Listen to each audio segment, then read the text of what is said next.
Hi, it's my video. Actually, I have been taking a lot of time in starting this video. I have taken after all, this video is going to be lasted for 1 hour. Now its time is 10:14. So 11 up to 11:15, I have to make this video and to record, and I have to put up in this. So by 11:30, I will go to sleep, and after that, I have to wake up at 4 a.m.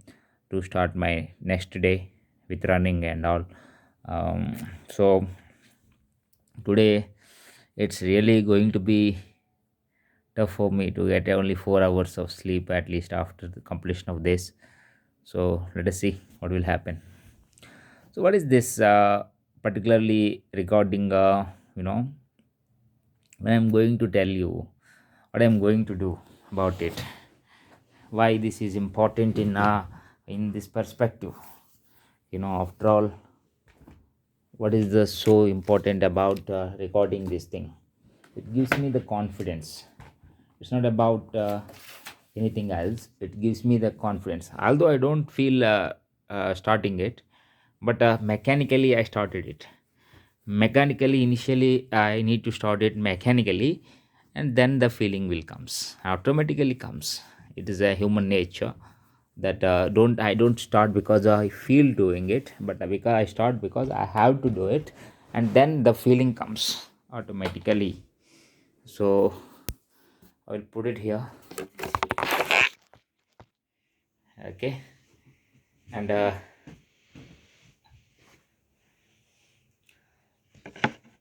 here it is. I'm going to start now.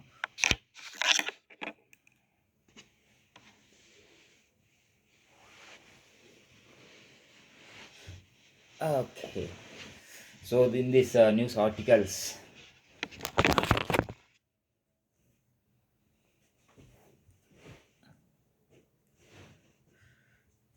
yes, now I feel good. Okay, it's really a great thing for me to start it. Hmm. So what is that news today? First and foremost thing is news for the day. India Russia set to ink AK-203 set AK-203 rifle deal worth 5,000 crore rupees. India Russia set to ink AK-203 rifle deal worth 5,000 crore rupees. Packed for manufacture of 6 lakh guns to be signed during Putin's visit on December 6. Cabinet Committee on Security has given its final approval to deal with to deal with Russia to manufacture. Hmm? Okay. The Cabinet Committee on Security has given its final approval for a deal with Russia to manufacture over 6 lakh AK-203 assault rifles in India, government sources confirmed on Saturday. The deal estimated to be worth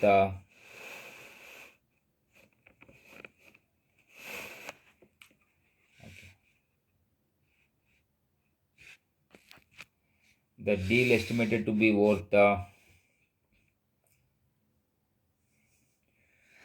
okay rifles. Government sources confirmed on Saturday. The deal estimated to be worth over 5,000 crore rupees is scheduled to be signed on December 6 during the visit of Russian President Vladimir Putin to India. In an endeavor to provide a big boost to self reliance in defense manufacturing in India, the government has approved the plan for production of over 5 lakh AK 203 assault rifles at Korwa, Amethi in UP, a government source said. The 7.62 into 39 caliber AK-203 rifles will replace the INSAS rifles over 3 decades ago. Conducted over 3 decades ago, having an effective range of 300 meter. They are lightweight, robust, and easy to use. They will enhance the operational effectiveness of the Indian Army in counterinsurgency and counterterrorism operations, the sources said. Mr. Putin is scheduled to visit India on December 6 and 7 for an annual summit, during which the two countries will also hold the inaugural 2 plus 2 ministerial dialogue. The project will be implemented by Indo-Russia Russian Rifles Private Limited jointly with the erstwhile OFB New Advanced Weapons and Equipment India Limited and Munitions India Limited of India and Rosoboronexport and Kalsvikov concern of Russia. In February 2019, India and Russia signed an intergovernmental agreement for AK-203 rifles, following which the IRRPL was set up. The Ministry of Defense already floated a request for proposal RFP to the joint venture or the supply of 6.71 lakh rifles, but the final deal had been held up for over the high cost of each rifle. The RFP has now been modified to 6.1 lakh after a recent deal for 70,000 rifles through the emergency route.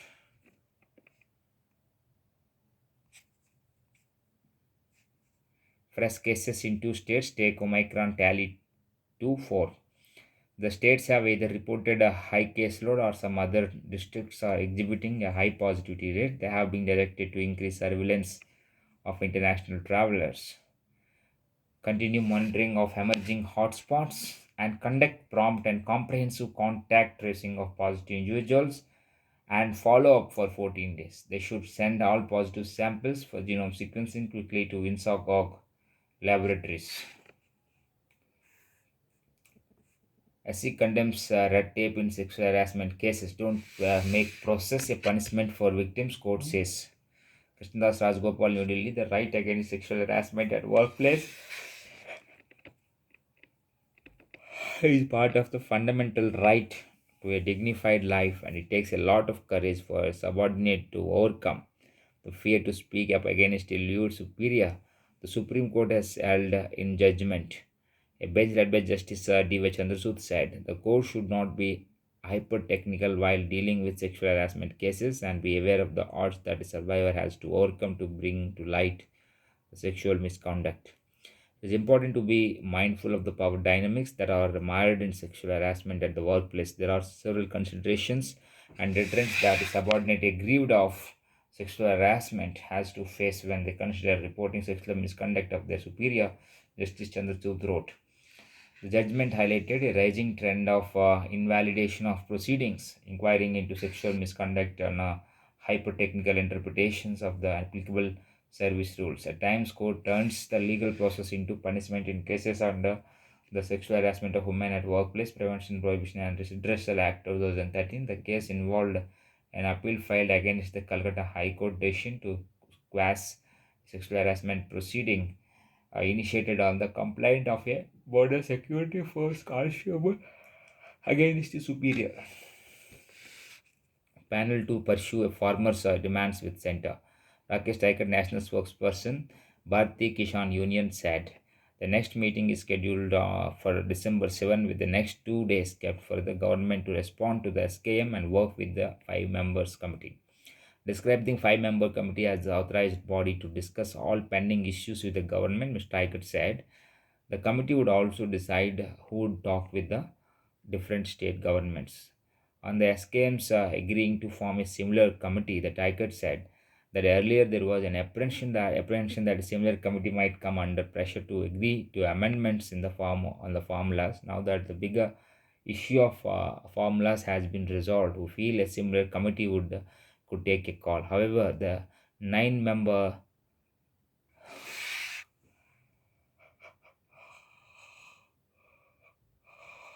core committee of the SKM will also continue to work, he said. At the meeting held at the Singhu border, the umbrella body of the 40 Farmers Union did a balancing act by including farmer leaders of different views in the committee to ensure unity. Observers say the SKM took note of the overtures by the government to reach out to individual leaders while deciding the members. The six pending demands of the farmers include legal entitlement for all farmers to realize remunerative MSP for any agricultural produce that they sell, withdrawal of electricity amendments bill 2020-21, deletion of section 15 of in the law related to setting up of a commission for Delhi air quality regulation, and three issues that have arisen as part of the ongoing struggle: withdrawal of cases foisted on protesting farmers and their supporters in various states. In a joint statement, the SKM said farm unions of India have a bitter experience in the past, securing only oral assurances and ending their hesitation, and finding that government's renege on the meager oral assurances too will not end this hesitation without formal responses on each of these issues being raised by us.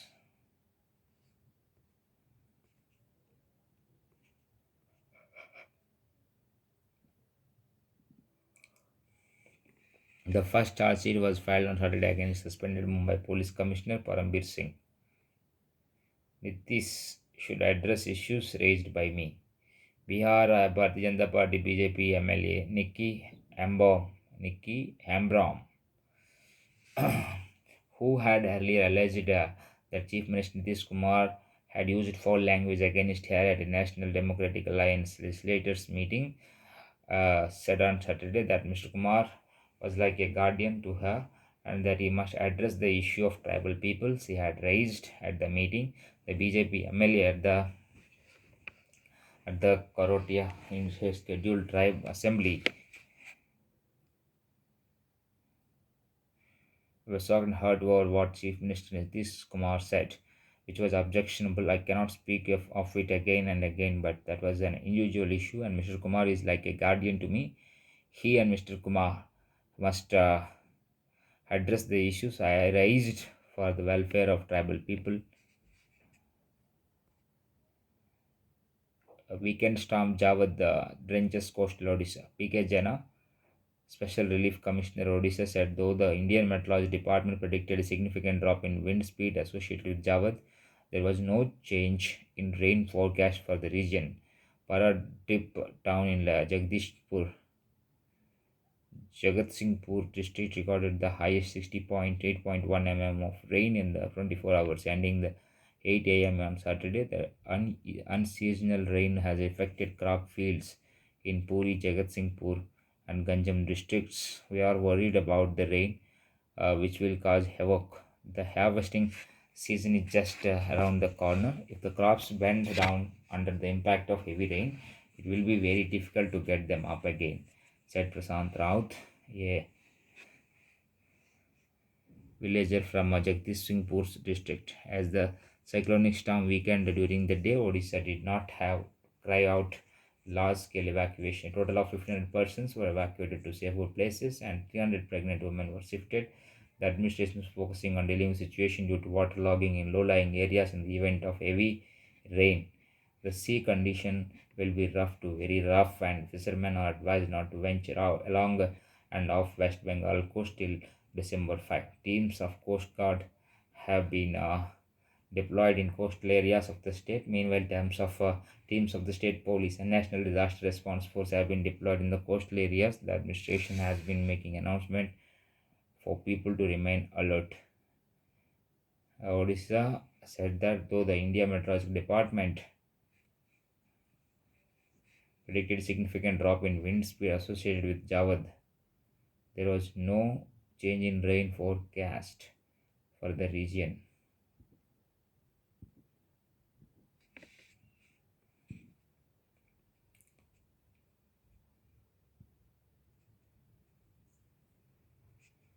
Jawan kills two colleagues and surrender to police. Peter Mukherjee gets bail in money laundering case. Assam Highest Civilian Award to for Ratan Tata.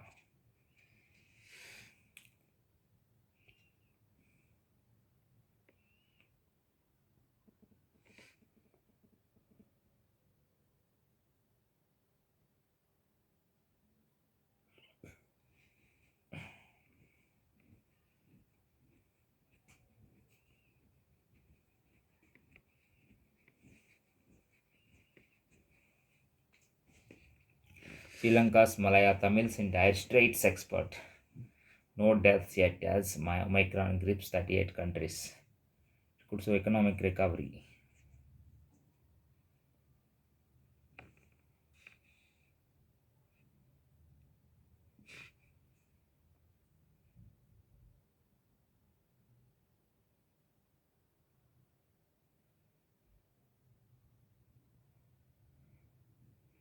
Sri Lanka President Gotabaya Rajapaksa and Prime Minister Mahinda Rajapaksa on Saturday expressed deep concern and shock over the violent mob in Pakistan's Punjab province lynching and burning the body of Sri Lankan national for alleged blasphemy.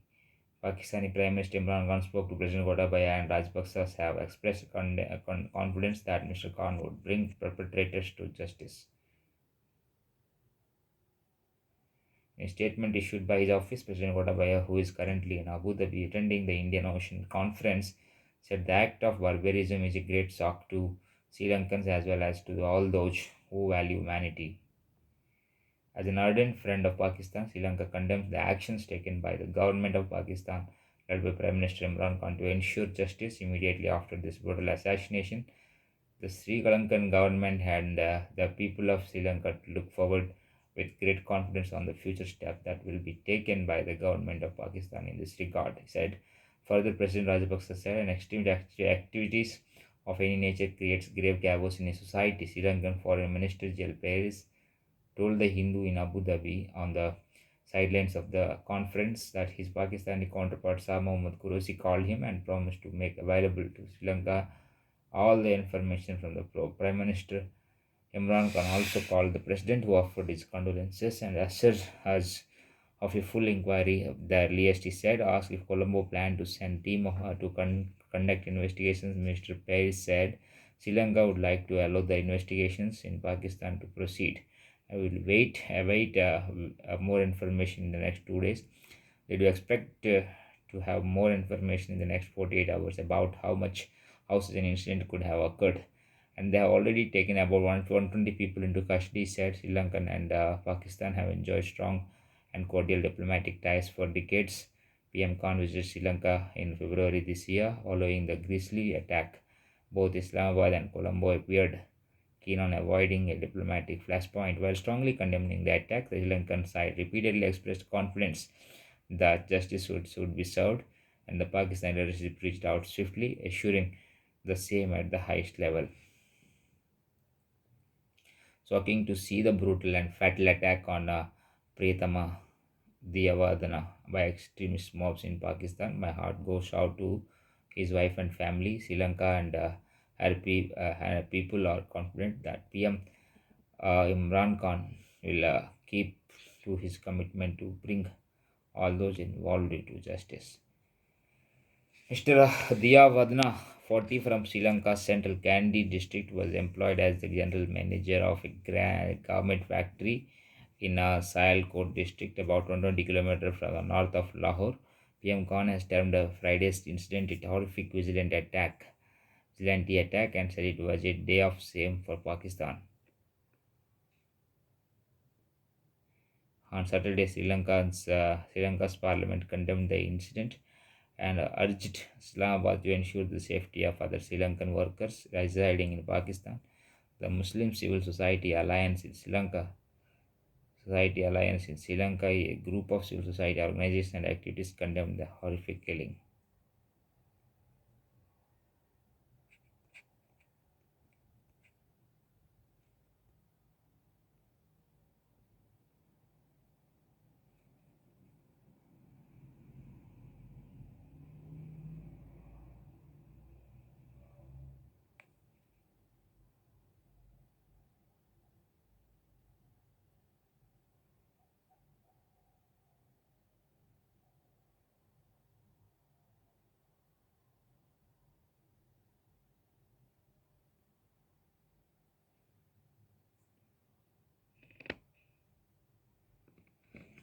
The United States is conducting a special operation to aggravate the situation around Ukraine while shifting the responsibility onto Russia. Foreign Minister spokesman Maria Zakharova was quoted. Russia Foreign Ministry spokesman Maria Zakharova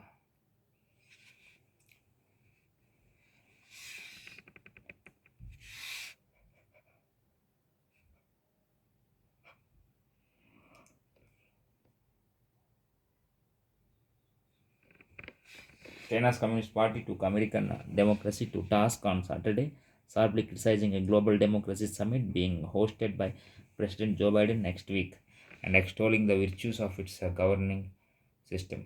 Party officials questioned how a polarized country that brought its responsibility to COVID 19 could lecture others and said the efforts to force others to cope the Western democratic model are doomed to fail. The harsh rhetoric reflects a growing class of values that has been thrust into the spotlight as China rises as a global power. The question is whether the US and other leading democracies can peacefully coexist with the powerful authoritarian state whose actions are at odds with the Western model that emerged victorious at the end of the Cold War.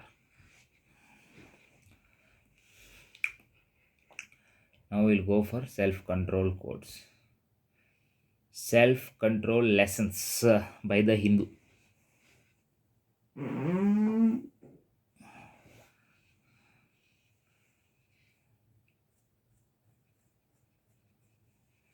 A dose of discipline,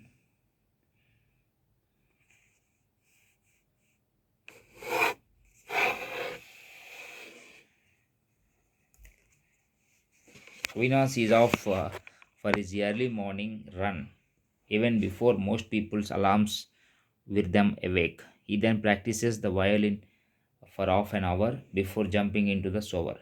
Most days he eats fruit and an egg white omelette that he whips up for himself. As he doesn't have to commute to work because of WFH, he uses the extra half hour to practice is Japanese, a software engineer by profession. He hopes to grow more proficient in the language so that he can impress the Japanese clients. At work, Avinash has a reputation for the thoroughness and turning in projects on time. Even before the pandemic, Avinash would usually wriggle out of invitations to join his colleagues for a drink, especially on a weeknights. Once in a while, he would accompany them to pubs on weekends, but he wouldn't indulge in more than a peg. His friends often teased that he was a disciplined as a soldier or even a monk. He was often at the evening end of advice that exhorted him to chill or just be happy. But what his well-meaning peers didn't appreciate was that Avinash was actually content, exercise restraint.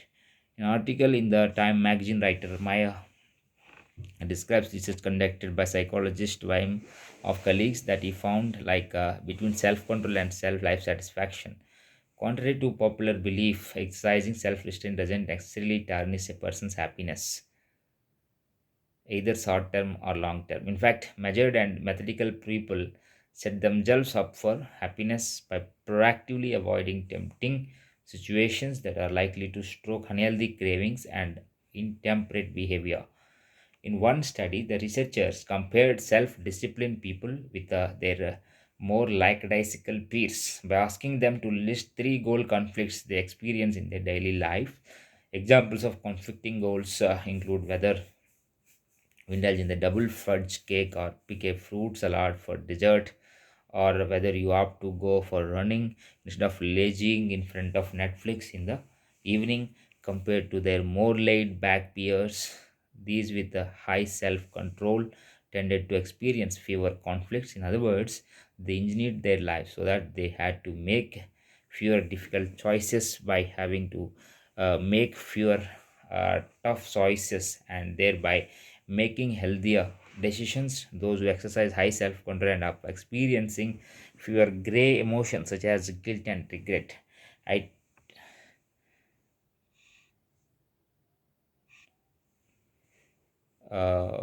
by having to make a few tough decisions and thereby making healthier decisions. Those who exercise high self control end up experiencing fewer gray emotions such as guilt and regret.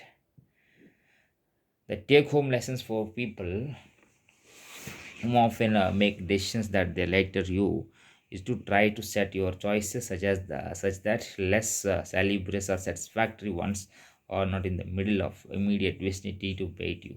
Examples may include ones are not in the immediate vicinity to bait you. Examples may include keeping your phone on silent in another room while you work uninterruptedly meeting your friend at the park instead of the mall, if you tend to spurge foolishly on the things you don't need or even want, or placing your alarm clock a few feet away from the bed so that you cannot hit snooze. Yes, disciplined life instead of being dull and boring can free you from the shackles of your impulses and cravings. The writer blocks impulses and cravings, shackles of being dull and boring. Disciplined life instead of being dull and boring can free you from shackles of impulses and cravings.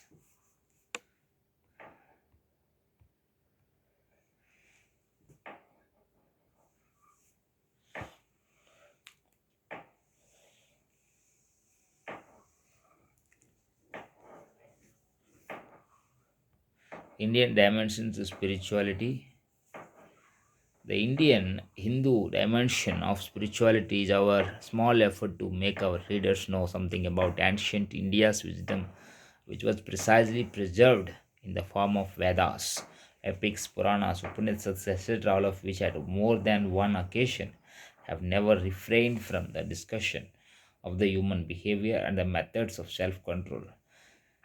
A little consideration will explain the fact that the gained material knowledge on any subject,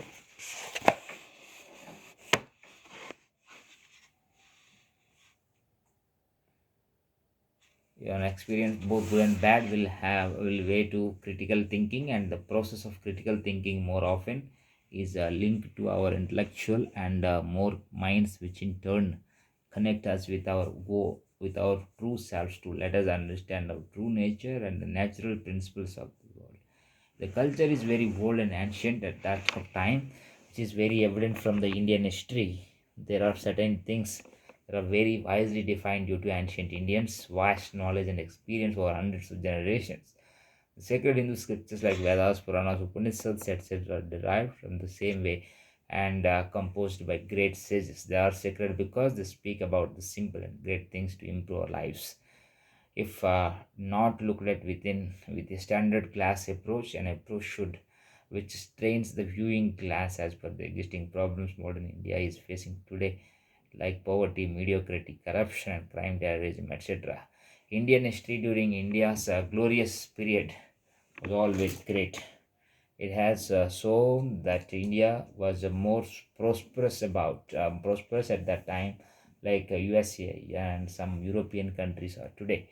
The world's recorded history clearly shows the reason for India's downfall and whoever is responsible for such a downfall. Now, India is reviving herself, but there are gigantic problems like poverty, corruption, crime, terrorism, etc. And however, it becomes another lengthy topic not suited in this context. Though this article, Indian dimension of spiritual to understand human behavior and methods of self-control, would like to share some views about human behavior, personality development, mind power, spirituality. The following words, phrases, and paragraphs are not new altogether, but are selective blend of Indian philosophy, spirituality, and some mythology. Personality.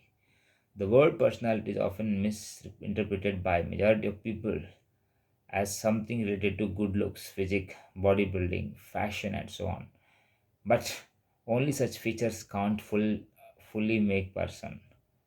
There are other important qualities like emotional balance, intellect, spiritual dimension to be added to the complete personality of a person. Many of us think that we need a physical development during the youth, and that the development concerning the emotional balance, psychological psychology, or spiritual are needed to at later stages of life. But in the eyes of the wise man, the best is to develop on different dimensions.